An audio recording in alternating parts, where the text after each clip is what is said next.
आज हम स्टार्ट करेंगे प्रिकॉशंस। कल हमने सारा मेथड समझ लिया, फॉर्मूले समझ लिए। अब छोटे छोटे सी चीज़ें समझेंगे कि इस फॉर्मूले के अंदर इंटरमीडिएट में हमने पढ़ा था कि इंपोर्ट्स नहीं लेने, वैल्यू ऑफ आउटपुट पढ़ा, एक्सपोर्ट्स लेने अगर नहीं लेने, अगर प्रॉपर नेशनली सब कुछ दिया हुआ है। अगर डोमेस्टिक दिया है तो लेने हैं, अगर नहीं दिया डोमेस्टिक तो नहीं लेने। लेकिन कई और चीज़ें भी हैं जो इस फॉर्मूले में अगर क्वेश्चन में दी हो वो आपने नहीं लेनी। वो शुरू करते हैं क्योंकि वो बतानी बहुत ज़रूरी है।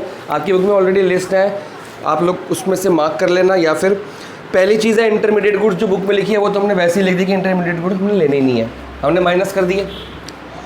Cell and purchase of second hand goods, second hand goods,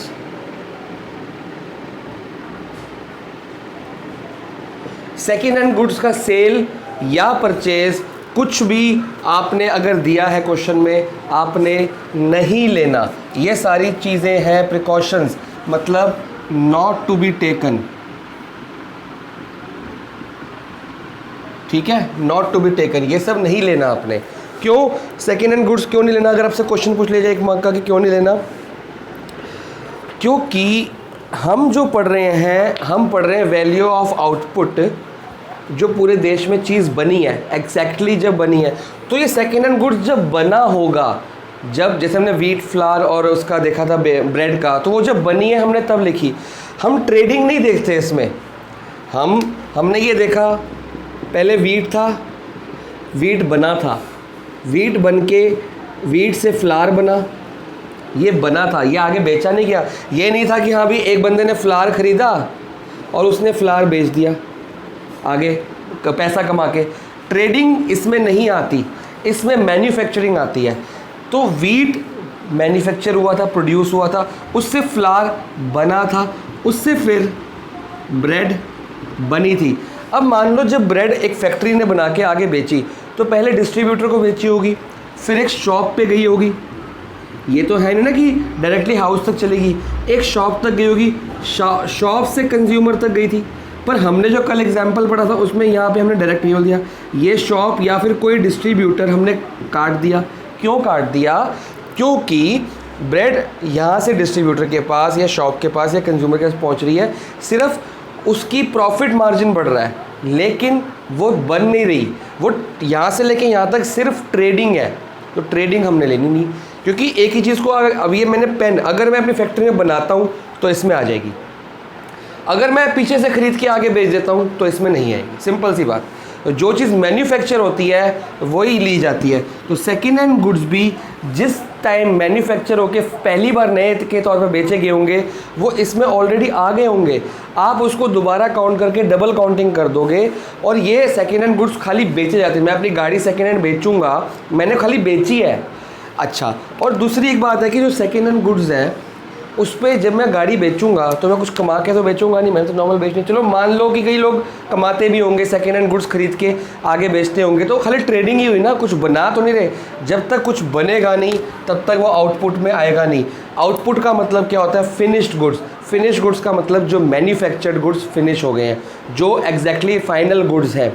ये रॉ मटेरियल परचेज किया, इनपुट्स और ये आउटपुट्स। तो मैन्युफैक्चरिंग इस फॉर्मूले में ली जाती है, ट्रेडिंग नहीं ली जाती। लेकिन इसमें एक और छोटी सी बात आती है।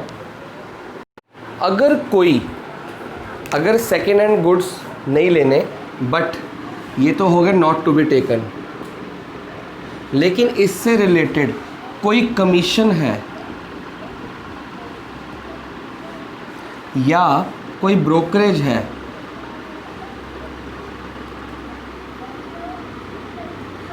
इससे रिलेटेड ये तो नहीं लेनी, लेकिन इससे रिलेटेड कोई किसी बंदे ने कमीशन लिया, कोई पैसा कमाया, कुछ भी किया है तो वो लिया जाएगा, वो इंक्लूडेड होगा। ये नॉट इंक्लूडेड है और ये इंक्लूडेड है।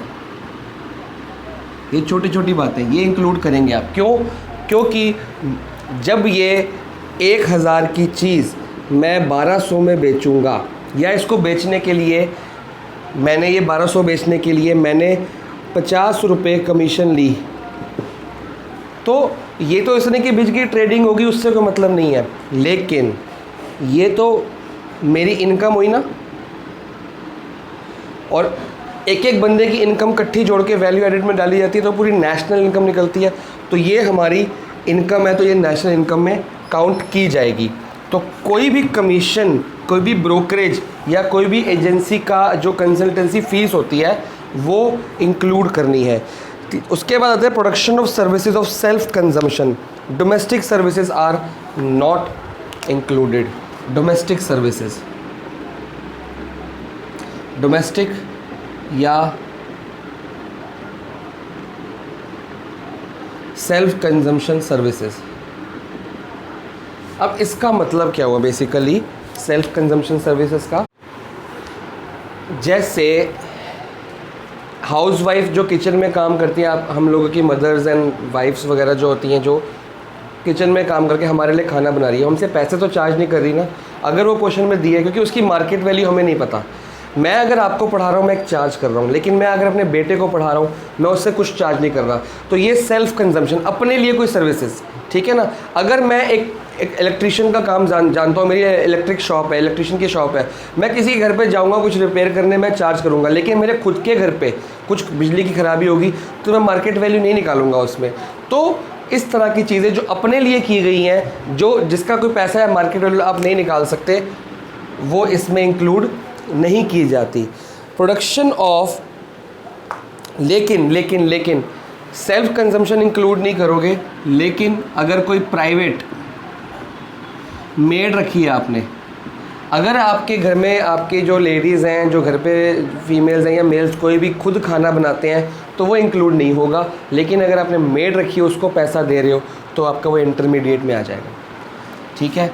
कोई ट्यूटर है, उसको पैसा दे रहे हो, बाहर से पढ़ाने कोई आता है उसको पैसा देते हो, कोई भी सर्विस आप लेते हो, बात वही है। अगर इलेक्ट्रिशियन खुद के घर पे काम कर रहा है तो नहीं, अगर बाहर किसी और के या बुला रहे हो, आप उसको पेमेंट कर रहे हो, तो वो इंक्लूड की जाएगी। हर एक चीज़ से कुछ ना कुछ मैं आपको बता रहा हूँ।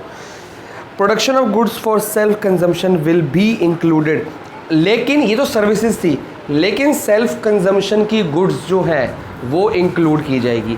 अगर खुद के लिए कोई गुड्स बनाए हैं वो इंक्लूड किए जाएंगे, सर्विसेज इंक्लूड नहीं की जाती, गुड्स किए जाते हैं। यहाँ तो सर्विस की बात हुई थी भाई, एज अ ट्यूटर मैं आपको पढ़ाऊँगा तो आई विल चार्ज, लेकिन अगर मैं अपनी फैमिली के किसी मेम्बर को पढ़ाऊँगा तो आई विल नॉट चार्ज, तो वो यहाँ पे आ गया। लेकिन अगर मैंने अपने लिए अपने खेत में, मैं किसान हूँ, मैंने अपने खेत में वीट उगाया मैंने 1000 क्विंटल्स, ठीक है, 1000 रुपीज़ का ले लो, ईजी हो जाएगा। 1000 रुपीज़ में से मैंने 800 रुपये का जो वीट है वो मार्केट में बेच दिया, 200 रुपये का मैंने खुद खा लिया, अपनी फैमिली को भी तो खिलाऊंगा ना। ये तो है नहीं कि खुद का वीट पहले मार्केट बेचूंगा फिर मार्केट से महंगा खरीदने जाऊंगा, अपना फ्री का है, अपना खाओ। तो ये तो इंक्लूड ऑब्वियसली करेंगे क्योंकि तो बेचा है, ये तो बना के बेचा है, और ये भी इंक्लूड करना पड़ेगा क्योंकि national income, what is national income, NNP at FC, और ये कैसे निकाली जाती है, GDP एट MP से, GDP निकाल के। ये वैल्यू एडिड क्या होता है, मैंने बताया था GVA या GDP क्या होता है, ग्रॉस डोमेस्टिक प्रोडक्शन। प्रोडक्शन मतलब कितने गुड्स पूरे देश में पूरे साल में कितने गुड्स बने हैं, तो इसमें ये मार्केट में बिका है बन के, पर बना तो इतना था ना, तो एग्जैक्टली आपने कितना खुद खा लिया वो भी इंक्लूड किया जाएगा। और आपको टोटल देखना है बना कितना है, खुद की चाहे सारा का सारा खुद खा लो, मान लो आप 1000 का बना के 1000 का खुद खा लेते हो, आप कहते हो मेरे को मार्केट में देना नहीं, खुद के लिए बनाना है, पर आपने बनाया, इसको बनाने के लिए कोई इंटरमीडिएट गुड्स भी लगेगा, तो ये सारा का सारा इंक्लूड किया जाएगा। तो domestic self consumption services include नहीं की करते, बट डोमेस्टिक या सेल्फ कंजम्पशन गुड्स इंक्लूड करते हैं, ठीक है। ये सारी बातें इंक्लूड नहीं होती, ये सारी बातें इंक्लूड होती हैं, ठीक है। थर्ड पॉइंट ये हो गया, यहाँ पे कुछ नहीं है, ओके। अगला आता है जी, ये आप लोग ऐसा टेबल बना भी सकते हैं, अदरवाइज़ बुक में क्लियरली लिखा है और थ्योरेटिकल वे में लिखा है। अगर आप एक पेज पे लिख के उसी बुक में पिन अप कर लेंगे तो आपको हमेशा याद करने में दिक्कत नहीं आएगी, और एग्ज़ाम में कह रहा हूँ क्वेश्चंस में जब न्यूमेरिकल्स करोगे तो आपको याद रहेगा कि क्या लेना है क्या नहीं लेना। इम्प्यूटेड वैल्यू, अच्छा इसमें एक और बात आती है, इसकी वैल्यू कैसे निकालें, इसकी वैल्यू निकालें कैसे। हमने 11th में पढ़ा था इम्प्यूटेड वैल्यू होती है, मान लो मेरे खेत में 5 बंदे काम करते हैं और वो पाँचों मेरी फैमिली के, तो हमने कहा था ना कि एक इम्प्यूटेड वैल्यू होती है, ये एक इंटरनल इनकम होती है, एक होती है आउटफ्लो वाली इनकम की भी हमने बाहर पैसा दिया, एक होती है खुद का इनकम। तो ये वो वाली इम्प्यूटेड इनकम थी कि हम एस्टिमेटेड वैल्यू निकालेंगे। इसमें क्या करेंगे, एक एस्टिमेटेड वैल्यू, क्योंकि मैंने खुद बना के खुद ही खा ली, मेरे को पता कैसे 1000 रुपये की थी, जब मार्केट में बेचने जाऊंगा तभी तो उसकी वैल्यू पता लगेगी। मैंने एक आइडिया से एस्टिमेटेड वैल्यू निकाल ली कि 1000 रुपये की थी और मैंने खा ली, वो नेशनल इनकम में जोड़ दी जाएगी। Okay, imputed value of owner occupied houses should be included. अगर किसी बंदे ने खुद का घर बनाया और खुद ही रह लिया उसमें, वो भी इंक्लूड करेंगे, जिसे बोला जाता है इम्प्यूटेड रेंट। इम्प्यूटेड का मतलब एस्टिमेटेड वैल्यू, और इम्प्यूटेड का मतलब ऐसे एस्टिमेटेड नहीं होता। मैं आपको बता दूं, हमने 11th में एक चैप्टर पढ़ा था, उसमें हमने जब कॉस्ट पढ़ी थी, ठीक है ना, तो उसमें एक एक्सप्लिसिट कॉस्ट थी, एक इम्प्लिसिट कॉस्ट थी। तो इम्प्लिसिट कॉस्ट में इम्प्यूटेड कॉस्ट आई थी, जिन बच्चों को थोड़ा बहुत भी याद है, उसमें कहा था मान लो मैं एक किराए के घर पे रहता हूँ, रेंटेड हाउस में रहता हूँ, और मेरे घर का किराया है 15,000 रुपये, ठीक है, मैं रहता हूँ और मेरा ब्रदर जो है वो ओन हाउस में रहता है अपने घर पे, उसका किराया कितना है, नो रेंट, वो तो कोई किराया नहीं देता, ठीक है ना। लेकिन जब हम कॉस्ट ऑफ प्रोडक्शन निकाल रहे हैं तो हम वो किराया एक इम्प्लिसिट कॉस्ट पे देखेंगे कि यार अगर मैं, या इसको हाउस रहने दो, फैक्ट्री कह लो, तब जल्दी समझ आ जाएगा। एक फैक्ट्री जो रेंट वाली जगह पे है, मेरे को हर महीने 15,000 रुपये रेंट देना पड़ता है। अब मेरी खुद की फैक्ट्री है, कोई रेंट नहीं देना मेरे को, मेरी खुद की ज़मीन है। लेकिन जो मैं सामान बनाता हूँ, मैं देखूंगा यार मेरे अलावा सब लोग, ज़्यादातर लोग रेंट पे ही हैं, तो जो कॉस्ट निकालते होंगे, जो इंटरमीडिएट गुड्स की जो इनपुट की कॉस्ट निकालते होंगे, उसमें रेंट भी जोड़ते होंगे, पर मैं नहीं जोड़ता, तो मेरा प्रॉफिट क्या हो गया, ज़्यादा हो गया ना। कॉस्ट से प्रॉफिट कम होता है ना, ऑब्वियस बात है यार। सेल में से, सेल क्या होती है, सेलिंग प्राइस क्या होता है, कॉस्ट प्राइस प्लस प्रॉफिट होता है। तो जिन लोग ये रेंट जोड़ रहे हैं उनकी कॉस्ट प्राइस क्या हो गई, ज़्यादा, मतलब प्रॉफिट कम हो गया, और मैं नहीं जोड़ रहा मतलब मेरा प्रॉफिट ज़्यादा हो गया। तो सब कुछ इक्वल और फेयर ट्रीटमेंट करने के लिए अकाउंट्स और इकोनॉमिक्स कहती है कि आप इसकी एक इम्प्यूटेड रेंट निकालो, एक एस्टिमेटेड वैल्यू निकालो, और उसको जब आप कॉस्टिंग लगाओगे, जो अपने अकाउंट्स में आप खर्चे लिखोगे, उसमें इम्प्यूटेड रेंट लिखो कि भी मेरे जितनी जगह के आसपास के मार्केट में, आसपास की लोकेशन में 15,000 रुपये का रेंट है जो लोग दे रहे हैं, तो मेरा भी 15,000 रुपये लिख लो आप। मेरे को देना नहीं है, वो ऑलरेडी मेरा बच जाता है, क्योंकि मैं को किसी को देता नहीं हूँ, मेरे प्रॉफिट में ऐड हो चुका है वो।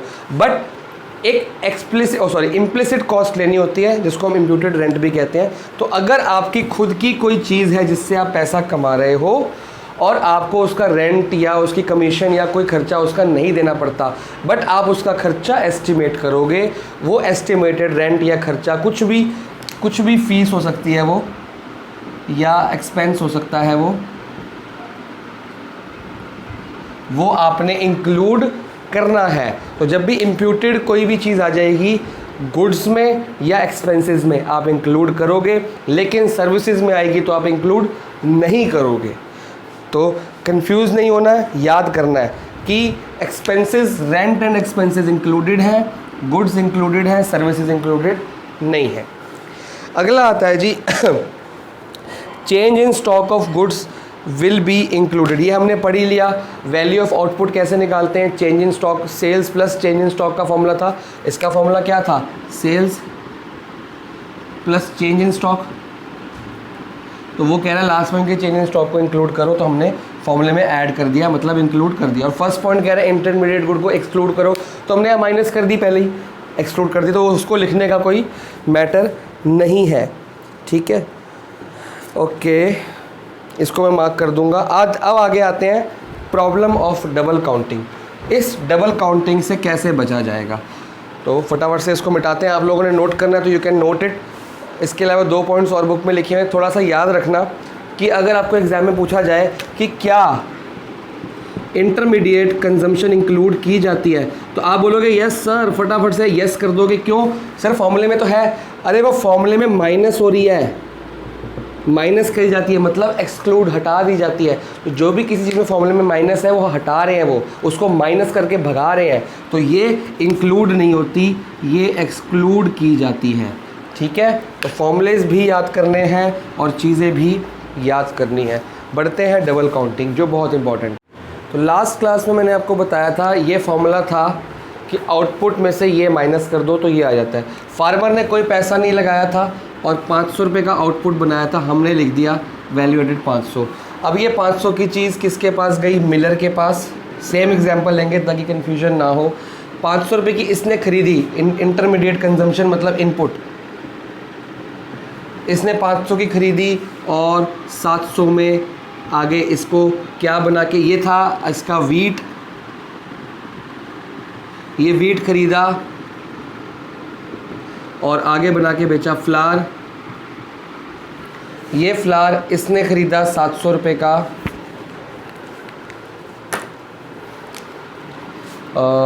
कौन था, बेकर। फ्लार खरीदा और इसको कन्वर्ट किया उसने किस में, ब्रेड में। कितने की, 1000 रुपये की। यही पढ़ा था हमने।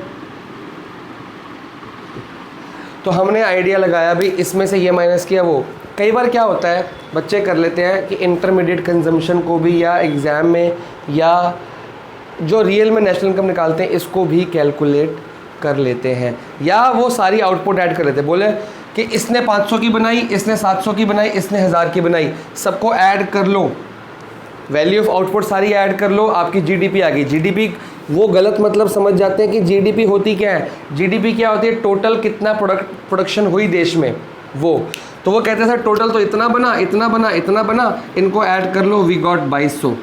तो आपकी जीडीपी आ गई या जीवीए आ गई 2200, जो कि गलत है। आपने 500 जब लिया या 700 जब लिया, 700 लेने के अंदर ऑलरेडी ये वाले 500 तो इंक्लूड हो चुके थे। आप खुद सोचो, पहले ये वीट बनाया 500 रुपये का, उसी 500 रुपये के वीट से 700 की फ्लार बना, तो ऑलरेडी ये 700 के अंदर ये 500 इंक्लूड ही है ना। बड़े कितने, सिर्फ 200 रुपये बड़े ना भाई। ये फ्लार के अंदर ये 500 का वीट इंक्लूड है, और इस ब्रेड के अंदर ये 500 का वीट, ये 700 का फ्लार ऑलरेडी इंक्लूड है, क्योंकि पहले 500 का था, इसमें 200 रुपये ऐड हुए, इसमें 200 रुपये ऐड किए हमने। यहाँ 500 की वैल्यू एडेड कितने का था, स्टार्टिंग कुछ भी नहीं था, खेतों में फसल हुई, 500 रुपये का गेहूँ बन गया। जब वो अनाज बना 500 रुपये का, 500 का इसको बेचा, इसने उसको फ्लार में कन्वर्ट किया, 700 का बेचा। अगर मैं यहाँ पे 700 लिख दूँ तो इस 700 में ये 500 इंक्लूड है कि नहीं, खुद सोचो। ये जो 700 है इसमें ये वाले 500 इंक्लूड है, क्योंकि 500 प्लस 200, ये वीट 500 का, 200 रुपये उसकी लेबर, उसका कमाई, और 700 का बन गया। तो ये 500 का वीट मैंने, जब ये 700 लिख रहा हूँ तो 500 का वीट भी साथ में पहुँच गया, वो तो ऑलरेडी मैं लिख चुका हूँ, तो ये 2 बार काउंट हो गया। इसे अगर मैं 700 लिख रहा हूँ इसका मतलब ये हुआ ना, तो यहाँ भी काउंट हो गया, यहाँ भी काउंट हो गया। इसे बोलते हैं डबल काउंटिंग। फॉर एग्जांपल मैं इसको भी 700 लिख दूँ और यहाँ इसको भी 1000 लिख दूँ, ये 1000 का तो बन गया।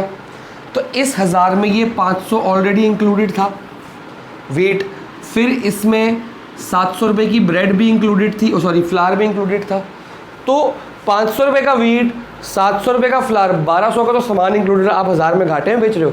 तो इस हिसाब से बोला जाता है कि डबल काउंटिंग से बचने के लिए आप ये वाली लाइन को ऐड नहीं करोगे, खाली प्रोडक्शन नहीं देखोगे, वो जो प्रोडक्शन आपकी हो रही है उसमें से इंटरमीडिएट गुड्स को आपको माइनस करना पड़ेगा। सिर्फ और सिर्फ आपको वैल्यू एडेड लेनी है। आप आउटपुट को टोटल कभी मत करो कि हाँ भाई इसने इतने बनाए तो 500 लिख दिए, इसने इतने बनाए तो 700 लिख दिए, इसने इतने बनाए 1000, उसने जितने का गुड्स बनाए वो मत देखो, वो गुड्स बनाने में उसका खर्चा कितना निकला। गुड्स बनाने में ये इतना पैसा मिला, इसमें खर्चा कितना निकला उसको माइनस करो, तो you will get the value added. हम वैल्यू एडेड कितनी वैल्यू ऐड की वो बना के बेचते हैं, वो ऐड करते हैं। इसमें 500 रुपये वैल्यू ऐड की, इसमें से ये माइनस किया। 500 रुपये की चीज़ को 700 में बेचा, 200 रुपये ऐड हो गए। 700 की चीज़ को 1000 में बना के बेचा तो 300 रुपये ऐड हो गए, वैल्यू एडेड। हमने एक प्रोडक्शन टोटल नहीं देखनी, प्रोडक्शन देखते तो ये 1200-2200 का सामान बना, लेकिन सामान तो 1000 रुपये का बना। तो ये हाँ, एक चीज़ आप कर सकते हो, जब ऐड होते फाइनली जब कंज्यूमर के पास पहुंच गई, वो कितने की पहुंची, कंज्यूमर के पास 1000 रुपये की ब्रेड पहुंची, तो आप कभी भी देखना ये इसके इक्वल ही आती है। जब तक फाइनली कंजम्पशन के लिए चीज़ जब कंज्यूमर के पास पहुंच जाती है, वो जो वैल्यू होती है और जो वैल्यू एडेड का टोटल आता है, जो GVA आता है, इसको हम सिग्मा VA भी कहते हैं, सिग्मा वैल्यू एडेड। तो ग्रॉस वैल्यू एडेड हमेशा वही होती है जो जितने की चीज़ लास्ट में बिकी है। तो जो फाइनल आपका सेलिंग प्राइस होता है, फाइनल सेलिंग प्राइस जो लास्ट वाला सेलिंग प्राइस होता है, वही आपका हमेशा ग्रॉस वैल्यू एडेड या GDP@MP होता है। तो ये आपकी इन्फॉर्मेशन के लिए एक बात है। अगर कोई छोटा मोटा 1 मार्क का कुछ बात आ गई, कोई थ्योरी क्वेश्चन या डेफिनेशन या न्यूमेरिकल कोई आ गया, तो आपको पता होना चाहिए सब कुछ कर ये 1000 के अंदर देखो ना, ये 500 भी इंक्लूड है, फिर ये 200 भी इंक्लूड है, ये 500 भी इंक्लूड है, इसमें 200 भी इंक्लूड है, इसमें 300 भी इंक्लूड है, सब कुछ इंक्लूड है ऑलरेडी इसके अंदर। तो ये 1000 को आप ले सकते हो, ये लेने से डबल काउंटिंग नहीं होती, लेकिन अगर सारे ले लिए तो डबल काउंटिंग हो जाती है। अब how to avoid double counting मैंने ऑलरेडी आपको बता दिया है कि फाइनल आउटपुट मेथड ले लो या वैल्यू एडेड। तो फाइनल जो अगर आप ये लेते हो, इसको बोला जाता है फाइनल आउटपुट मेथड, जिसका आपको न्यूमेरिकल शायद ही मिले, एक आध मिल गया तो मिल गया। और ये अगर इस तरह से लेते हो तो आपको उसमें बोला जाता है वैल्यू एडेड मेथड। ये जो मेथड हम पढ़ने लगे हैं, इसके न्यूमेरिकल्स हम करने लगे हैं वैल्यू एडेड मेथड के, ये मेथड क्यों निकला? पहले लोग इसको ले लेते थे तो डबल काउंटिंग होती थी, हमारी GDP इतनी अच्छी दिखती थी कि हमने तो बहुत कुछ 2200 के, हमने कितने के गुड्स बना दिए जी, 2200 के। कहाँ है दिखाओ, गुड्स तो 1000 रुपये का है, हमने मार्केट 2200 के गुड्स किस किस को बेचे? अगर 2200 के गुड्स बने तो 2200 के गुड्स के पैसे भी तो आए होंगे, लेकिन जब हमने चीज़ बेची तो इसके पैसे कितने मिले, सेलिंग प्राइस कितना मिला, 1000 रुपये। तो ये लोगों को पता लग रहा है यार ये 2200 तो गलत है, इसमें डबल काउंटिंग होगी, ये 2 बार काउंट हो चुका है, ठीक है। इससे बचने के उन्होंने मेथड निकाला कि हम जो आगे से नेशनल इनकम निकाला करेंगे वैल्यू एडेड मेथड से निकालेंगे, या हम फाइनल आउटपुट की फाइनली चीज़ बिकी कितने की, फाइनल सेलिंग प्राइस जो होता है, ये आउटपुट का फाइनल वाला टर्म फाइनल आउटपुट मेथड, इससे निकाला करेंगे। अब हमको पता है लास्ट में चीज़ बिकी कितनी, ब्रेड कितने की बिकी, 1000 रुपये की, वो उसकी वैल्यू एडेड। मान लो आज मैं ये पेन खरीद के लेके आ रहा हूँ, ये पेन मेरे को पड़ा 50 रुपीज़ का, तो ये कभी प्लास्टिक बना होगा, प्लास्टिक से इसके अंदर इंक आई होगी, रिफिल आई होगी, रिफिल से इसमें इंक आई होगी, इंक से इसको इसका ढक्कन आया होगा, सब कुछ कर आके फाइनल मेरे पास ये 50 रुपये का बना। तो ये इसकी वैल्यू एडेड अपने आप आ गई, क्योंकि फाइनल आउटपुट मेथड से निकाल दिया ना कितने का कंज्यूमर ने लिया, वो फाइनल वैल्यू आ गई, वही वैल्यू एडेड है। इस 50 रुपये में 20 रुपये का प्लास्टिक, 10 रुपये की रिफिल, 5 रुपये की इंक, सब कुछ इंक्लूडेड है, इंटरमीडिएट कंजम्पशन सारी इंक्स में इंक्लूडेड है। तो हम अलग अलग नहीं लेंगे, जब हम फाइनल आउटपुट ले रहे हैं हम इनमें से कुछ भी नहीं देखेंगे, last selling price, finally selling price जो होता है वो देखते हैं। और अगर हम वैल्यू एडेड देखते हैं तो हमारे पास फॉर्मूला है value of output minus intermediate consumption. और कल मैंने आपको 3-4 फॉर्मूले लिखवाए थे। आउटपुट का फॉर्मूला क्या था, sales plus change in stock, याद होना चाहिए। इंटरमीडिएट कंजम्पशन में इंपोर्ट्स नहीं लेनी अगर डोमेस्टिक नहीं दिया, इसमें एक्सपोर्ट्स नहीं लेनी अगर डोमेस्टिक वर्ड नहीं दिया। तो यहाँ पे हमारा वैल्यू एडेड मेथड जो है वो फिनिश हो चुका है। अब हम अगली क्लास में इसके न्यूमेरिकल्स स्टार्ट करने की हालत में हैं, जो हम आज नहीं करेंगे क्योंकि आज मैं कराऊंगा वीडियो बड़ी हो जाएगी और आप लोगों को कन्फ्यूजन भी हो सकती है। अगले बार से इसके न्यूमेरिकल स्टार्ट करेंगे। सोच रहा हूँ कि आपके पास 2 दिन की छुट्टी है, सैटरडे और संडे की, तो क्वेश्चन कर ही लेते हैं, 1-2 क्वेश्चंस करेंगे स्टार्ट, तो ताकि आप घर पे प्रैक्टिस शुरू कर दो। ये 2 फॉर्म है, जब भी क्वेश्चन आए तो ये मैंने लिखा है, आपको ऐसा नहीं लिखना, आपकी बुक में ऑलरेडी क्वेश्चन गिवन है। एग्जाम्पल नंबर 1 करा रहा हूँ मैं, इसमें निकालना कि आपको ऑब्वियस बात है GDP@MP निकालना है और उसके अलावा कुछ नहीं बोला गया। अभी आपको नेशनल इनकम क्वेश्चन नहीं आया, ये सिर्फ जीडीपी एट एमपी है।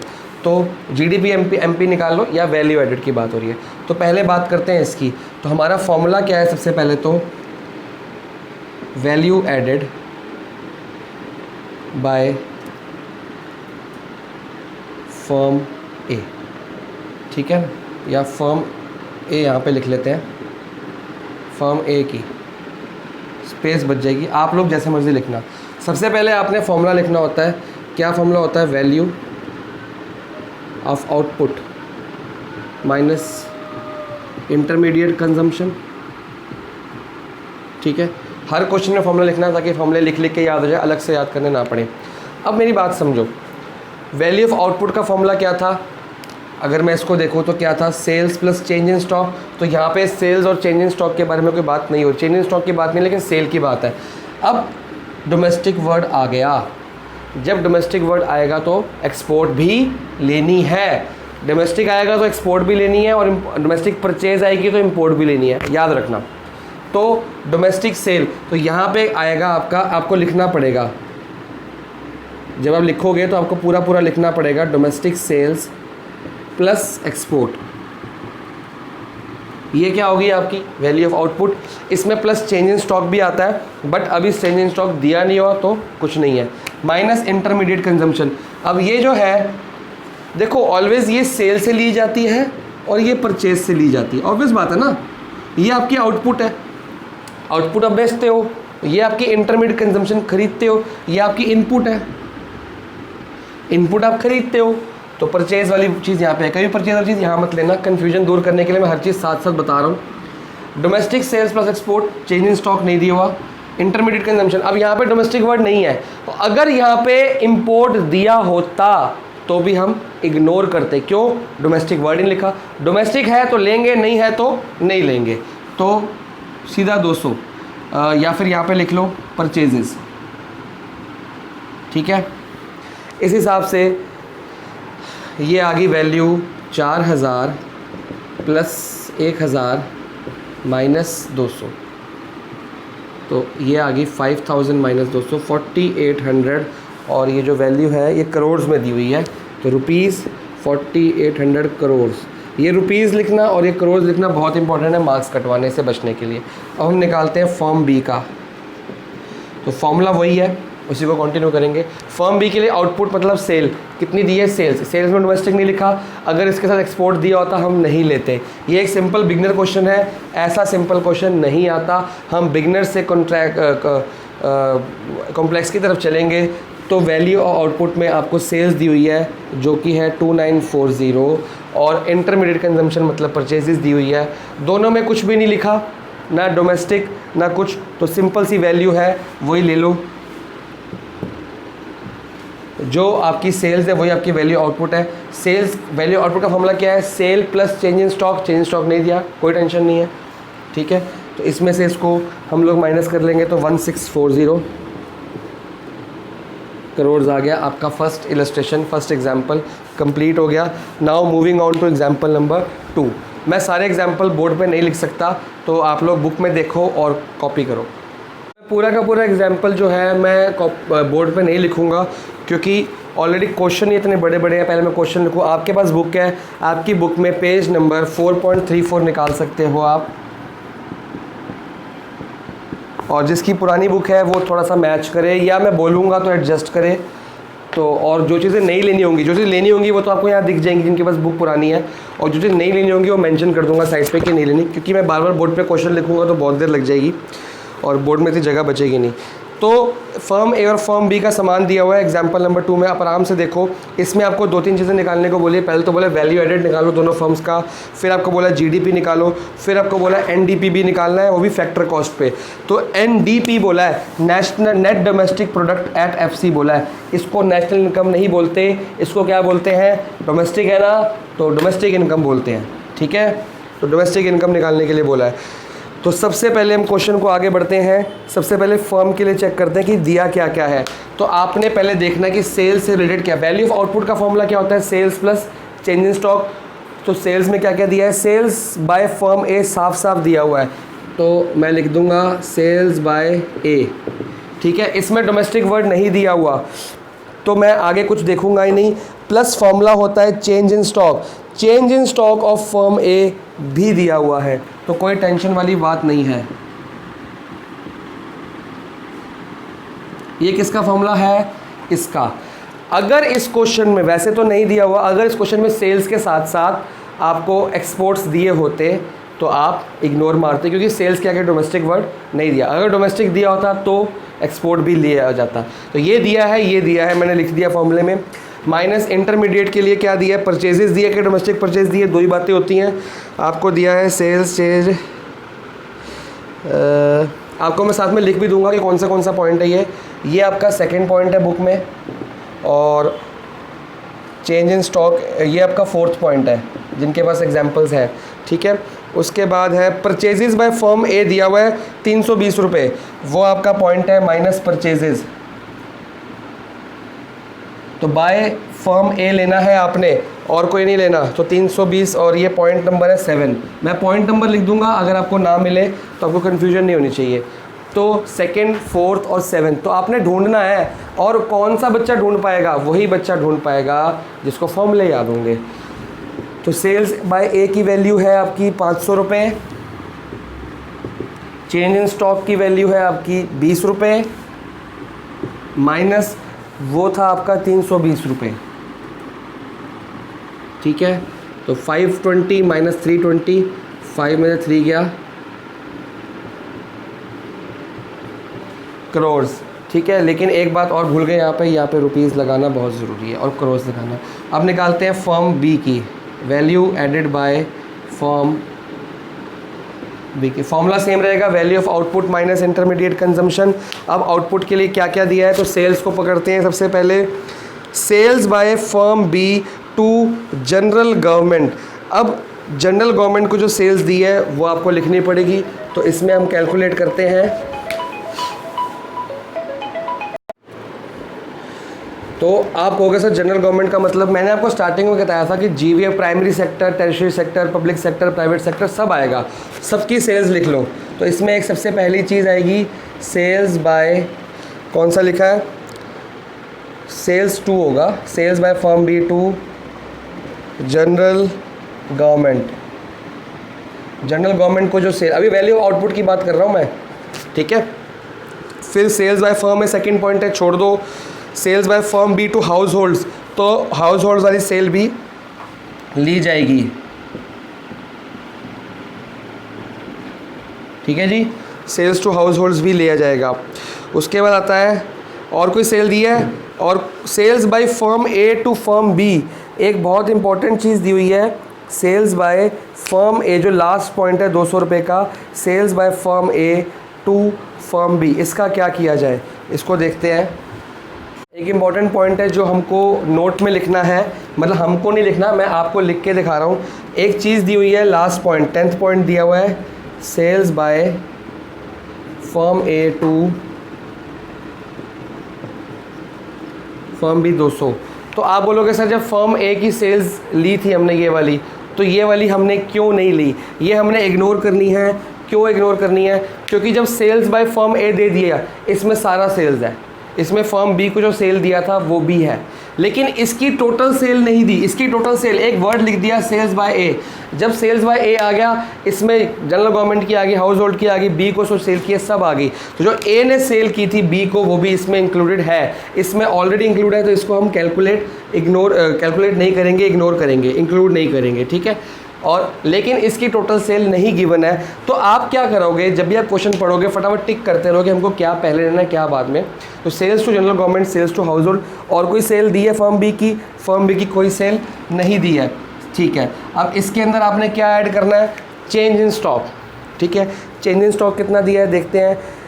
चेंज इन स्टॉक भी नहीं दिया, तो हमारा पास फॉर्मूला है चेंज इन स्टॉक का, अगर आपको याद हो, what is the formula of change in stock? It is closing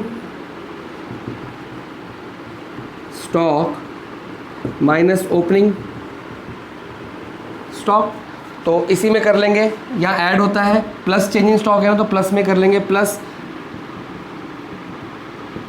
closing stock minus. तो एक ही में कर लो, अलग से यहाँ निकालोगे वहाँ डालोगे, 3-3 4-4 फॉर्मूले याद करने पड़ेंगे। जब आपको फॉर्मूला पता है चेंजिंग स्टॉक का मतलब ये है, तो closing stock plus closing stock minus opening stock, क्योंकि क्लोजिंग स्टॉक और ओपनिंग स्टॉक दिया हुआ है, इसमें डायरेक्टली चेंजिंग स्टॉक दिया था, इसमें क्लोजिंग माइनस ओपनिंग दिया है, तो उस हिसाब से आपको क्वेश्चन करना है जो क्वेश्चन में दिया हो। अब आती है इंटरमीडिएट कंजम्पशन के बारे में। ये तो ब्रैकेट क्लोज कर दिया जाएगा। क्यों क्लोज कर दिया जाएगा? क्योंकि अभी खाली वैल्यू ऑफ आउटपुट की बात हुई है। अब माइनस करेंगे इंटरमीडिएट कंजम्पशन। बच्चे गलती करते हैं, फटाफट से ये करा सर हो गया क्वेश्चन। इंटरमीडिएट कंजम्पशन आप लोग भूल गए।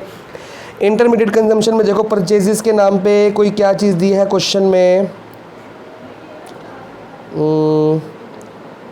क्वेश्चन में कुछ भी नहीं दिया हुआ।